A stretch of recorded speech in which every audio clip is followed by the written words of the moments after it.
म्हणून ओळखला जातो. यामध्ये एकूण 700 श्लोक आहेत, 18 अध्यायी गीता आहेत.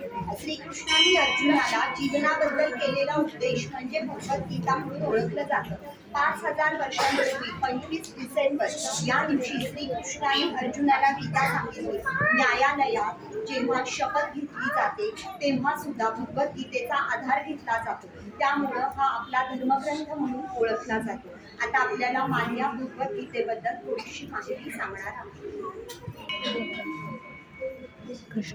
कृष्णाय वासुदेवाय हरे परमात्मने कृष्णाय गोविंदाय नमो नमः. भगवद्गीतेच्या 12व्या अध्यायाबद्दल थोडीशी माहिती सांगणार आहे. भगवद्गीतेचा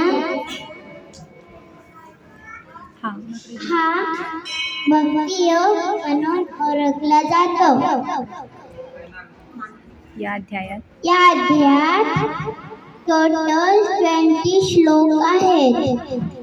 हे बोलण्याने श्रीकृष्णाचे स्मरण होते. थँक्यू. वसुदेव